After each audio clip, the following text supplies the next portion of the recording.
International Women's Day is being marked on Monday. The commemoration comes at a time when women have been affected by the COVID-19 pandemic. Whilst many governments have announced stimulus packages, women say they feel left behind. Our foreign editor, Sophie Mokoena, looks at the importance of this coming International Women's Day. They are flowers of the nation, having led many struggles in their respective countries. Charlotte Maxeke led many women to fight for land. It was Maxeke again who fought for the recognition of women in the African National Congress. Internationally, similar struggles were fought by women. A lot has been achieved, but the outbreak of the COVID-19 pandemic has affected progress.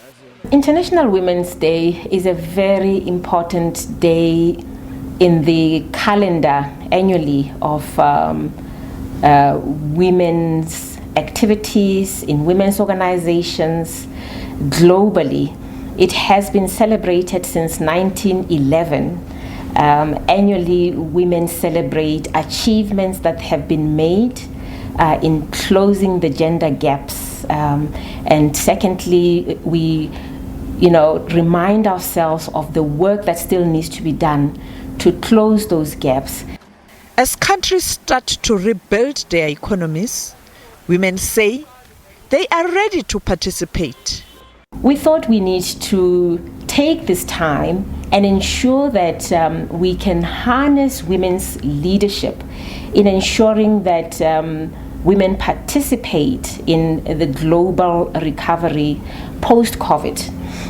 It is important that women are at the table when we talk about global health issues around vaccines, whether it's around issues of who looks after the sick in our homes, in hospitals, or it's around issues of ensuring that women are properly represented in places of work, and that there is equality in terms of pay for the similar kind of work. The United Nations has also made an appeal to developed countries to place women at the center of their development plans. Sophie Mokoena, SABC News, Johannesburg. And you saw there Dr. Precious Moloi-Motsepe from the Motsepe Foundation speaking about women's rights. We will be chatting to her on this show tomorrow. In the meantime, many argue for women to be financially free, they need greater access to land. Let's talk now to the director and head of the Land Reform, Restitution and Tenure Practice at Werksmans Attorneys, that's Bulelwa Mabasa. Ms. Mabasa, thank you for being with us. Firstly, we know it's a struggle for so many people who were dispossessed in South Africa. But if we look at progress in South Africa in terms of women accessing land rights, where would you say we are? Thank you for having me. I think that the issue around land is probably the biggest challenge that has faced the post-democratic era. But if you hone in and look at specifically how women have been affected by land dispossession, we have found in research that women overwhelmingly are the people who work the land, are the people that are responsible for feeding families. But when you look at the ways in which we have legislated for land, we find that our laws are very gender neutral. We find that our laws do not recognize the fact that women are generally worse off. Women are the ones that are, in the vast majority of cases where you have illegal evictions, it's usually women and children that are directly impacted. The migrant labor system, which is a legacy that we've carried through from apartheid, is still very much alive and very much still the case where women bear the brunt of land dispossession. Yeah. Some of the work that I've done as part of the Presidential Advisory Land Reform Panel and a book that is now just recently been published, which I co-edited, makes the point that we cannot have gender neutrality in lawmaking when it comes to women and land dispossession. So give me an example. I mean, how do you change a law, the wording to recognize gender and uplift women? So, for example, we see that in countries such as Lesotho, they have legislation that makes it a point that women are preferred when it comes to land redistribution policies. In a country, it would be very simple to do that. We rely on internal policies that are contained, for example, in departments. But there is definitely a need, and this is international and globally recognized, that if you do not have a legislative framework that makes it clear and that is pointed towards women being preferred for land redistribution and the provision of land, you're always going to have paternalistic and patriarchal practices where when land parcels are being issued, firstly, decision making is made by men, whether you're talking urban areas or in traditional authorities. Traditional authorities themselves are constituted by a majority of men. Even places of power where you find committees or departments, those are mainly filled by men. And so what you effectively end up having is that because there is nothing in law, in our policies and in regulation that is pointed towards moving away from gender neutrality, the fallback position is always that women are isolated and are in the periphery when it comes to decisions about land. Yeah, this is so interesting. So you can say if there are two claimants on an equal footing, prioritize the women. Is there a strong argument for this? Just looking at the research showing that women on boards make those boards stronger. Women who are financially free really help to uplift their families and communities. And I'm sure it's pretty much the same with land ownership. It's really beneficial for everybody if women are strong in terms of land ownership.